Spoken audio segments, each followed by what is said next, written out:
ನಮಸ್ಕಾರ ಎಲ್ರಿಗೂ. ನಾನೀಗ ಶಿವಮೊಗ್ಗದಲ್ಲಿದ್ದೀನಿ. ಇದು ನಮ್ಮ ತುಂಗಾ ನದಿ ನೋಡಿ, ಇದು ನಮ್ಮ ತುಂಗಾ ನದಿ. ಇದರ ದುಸ್ಥಿತಿ ನೋಡಿ, ಇಲ್ಲಿ ನೋಡಿ, ಗಲೀಜು ನೀರು ಇಲ್ಲಿ ಸೇರ್ಕೋತಾ ಇದೆ. ಇದೇ ನೀರು ಹರಿಹರಕ್ಕೆ ಹೋಗುತ್ತೆ, ಹೊಸಪೇಟೆಗೆ ಹೋಗುತ್ತೆ, ಜೊತೆಗೆ ಮಂತ್ರಾಲಯ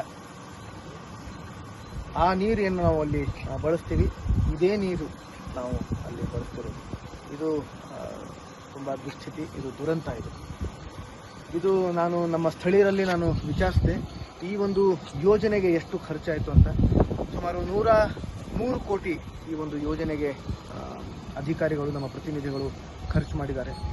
ಇಲ್ಲಿ ನೋಡಿ, ಈ ಒಂದು ಗೋಡೆ ಇಲ್ಲಿ ನೋಡಿ, ಇಲ್ಲಿಂದ ಅಲ್ಲಿವರೆಗೂ ಗೋಡೆ. ಇದು 103 ಕೋಟಿ ವೆಚ್ಚದಲ್ಲಿ ಇದನ್ನು ನಿರ್ಮಾಣ ಮಾಡಿದ್ದಾರೆ.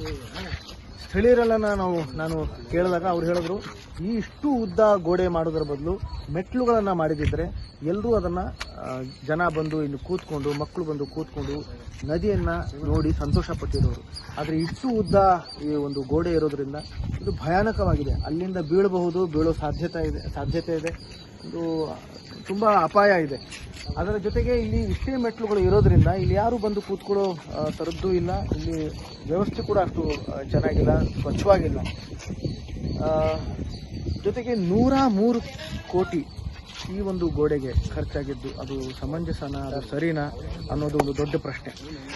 ಇಲ್ಲಿ ನೋಡಿ, ಇದು ಎಷ್ಟು ಅಸ್ವಚ್ಛವಾಗಿದೆ. ಇದು ನದಿ ಇದು ಸ್ವಚ್ಛವಾಗಿದ್ದರೆ ಇಲ್ಲಿ ಮಳೆ ನೀರು ಸೇರ್ಕೊಳ್ಳುತ್ತೆ, ಅದನ್ನು ನಾವು ಬಳಸ್ಕೋಬಹುದು. ಆದರೆ ಈ ಥರ ಒಂದು ಇದ್ದಾಗ ಆವಾಗಲೇ ಏನಾಗುತ್ತೆ, ನೀರು ನದಿಯಲ್ಲಿ, ಅಂದರೆ ಮಳೆ ನೀರು ನದಿಯಲ್ಲಿ ಸೇರ್ಕೊಳ್ಳೋದಕ್ಕಾಗಲ್ಲ.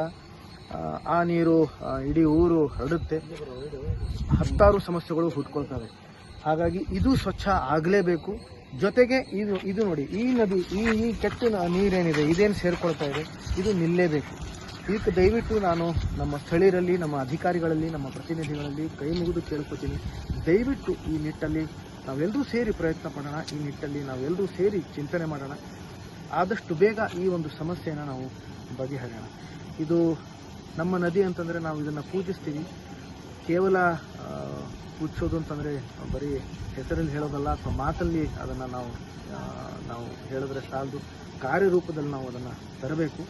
ನಮ್ಮ ತಾಯಿ ತುಂಗೆ ನಾವು ಎಲ್ಲರೂ ಸೇರಿ ಆಕೆಯನ್ನು ನಿಜ ರೂಪದಲ್ಲಿ, ನಿಜ ಜೀವನದಲ್ಲಿ ನಾವು ಪೂಜಿಸೋಣ ಅಂತ ನಾನು ತಮ್ಮಲ್ಲಿ ಕಳಕಳಿಯಿಂದ ಕೇಳ್ಕೊತೀನಿ.